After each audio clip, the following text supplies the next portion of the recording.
पंकज जी, राधे राधे महाराज जी। महाराज जी, YouTube के माध्यम से काफी वर्षों से आपको सुन रहा हूँ, आपकी बातों को जीवन में उतारने का प्रयास भी कर रहा हूँ। महाराज जी, मेरा प्रश्न है कि जब आपने संन्यास लिया और घर रिश्ते नाते त्याग दिए, तो शुरू के कुछ महीनों में आपको अत्यंत प्रतिकूलता का सामना करना पड़ा होगा। उन परिस्थितियों में पूरे जीवन भर प्रतिकूलता ही प्रतिकूलता सहता रहा हूं। आज क्या आप हमें अनुकूल समझ रहे हैं? दोनों किडनी खराब है, कोई अंग ऐसा नहीं जो हमारा दर्द न कर रहा हो। तो बचपन से लेकर अभी तक प्रतिकूलता ही प्रतिकूलता, तो प्रतिकूलता मेरी अनुकूलता बन गई है। समझ रहे हो ना? दुख सहते सहते दुख मेरा साथी बन गया है, इसलिए मुझे अब दुख से परेशानी नहीं रहती। अब दुख, अपमान, निंदा, इनसे मुझे प्यार हो गया है। पूरे जीवन भर चलते चलते मुझे इनसे प्यार है। अब और कष्ट बढ़ता है तो मुझे और सुख मिलता है। जाना है, शरीर को छूटना है। मैं शरीर नहीं हूँ, ये नाशवान है। मैं भगवान का दास हूँ।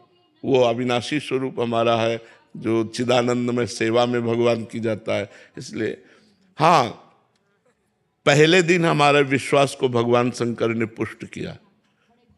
जब मैं 13 वर्ष का शरीर था तो शाम के माताजी से केवल बताया, पिताजी से तो हिम्मत नहीं थी क्योंकि बहुत कठोर स्वभाव के थे, तो उनसे डर लगता था बात करने में। तो माताजी से कहा कि माताजी हम कल बाबा जी बन जाएंगे। बाबा जी बन जाएंगे। उन्होंने विनोद समझा और हमारी बात बन गई, क्योंकि उन्होंने विनोद समझा। अगर सीरियस समझती तो रो देती या कुछ हमको आदेश करती, और उन्होंने विनोद समझा तो ध्यान ही नहीं दिया। भगवान ने हमारी बात बना दी। सब सो रहे थे, उठे, पिताजी को मानसिक प्रणाम किया, सैया पर थे, माताजी को प्रणाम किया, भाई बहनों को हाथ जोड़ा, और एक छोटी सी गीता, और एक ब्राह्मण कुल में जन्मे थे इसलिए चटाई, और वो एक लोटा, क्योंकि गायत्री यज्ञोपवीत हो जाता है ना, तो गायत्री के लिए उतना लेकर बस वो फिर घर से भागे। पैजामा कुर्ता या ऐसा पैंट शर्ट, आधा हाफ पैंट या शर्ट या पैजामा कुर्ता क्या था मुझे ध्यान नहीं है उस समय, मतलब गृहस्थी वेश में ही भागे। और 15 किलोमीटर चलने के बाद थक गए, तो एक शंकर जी का मंदिर आता है नंदेश्वर, सरसौल में, सरसौल ब्लॉक में नंदेश्वर महादेव, वहां जंगल में जाकर के रुके। अब जब 12 बजे भूख लगी, क्योंकि सुबह से कुछ ना कुछ घर में मिल जाता था, अब सुबह तो मिला नहीं, चलते चले आए। अब दोपहर के 12 बज गए, भूख लगी, तो पहली बार हमारे मन में प्रश्न उठा कि कैसे जीवन निर्वाह होगा, जीवन निर्वाह कैसे होगा, कहाँ रहेंगे, कहाँ जाओगे। तुरंत हम कहा ये तो हमको परास्त कर देगा प्रश्न। तुरंत उनका भगवान जैसे रखेंगे, हम भूखों मर जाएंगे लेकिन घर नहीं जाएंगे, हर कष्ट सहेंगे। इतने में एक आदमी आ गया, हमारे विश्वास को भगवान ने तुरंत पुष्ट किया।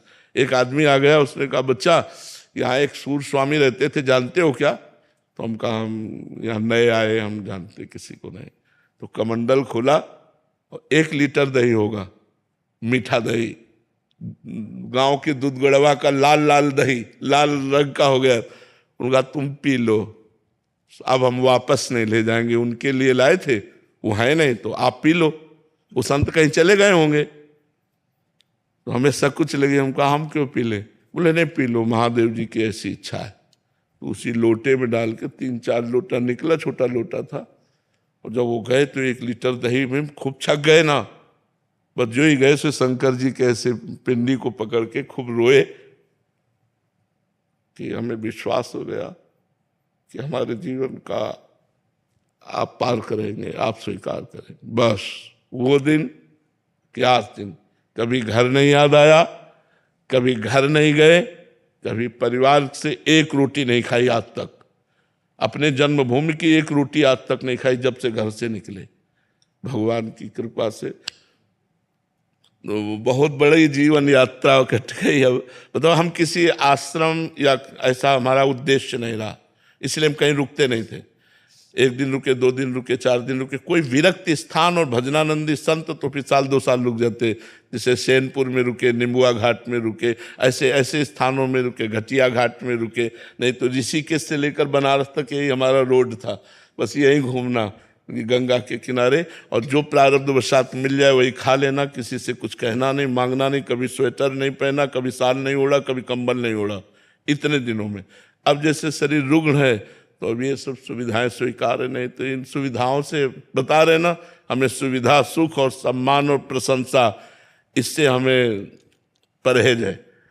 ये सब हो रहा है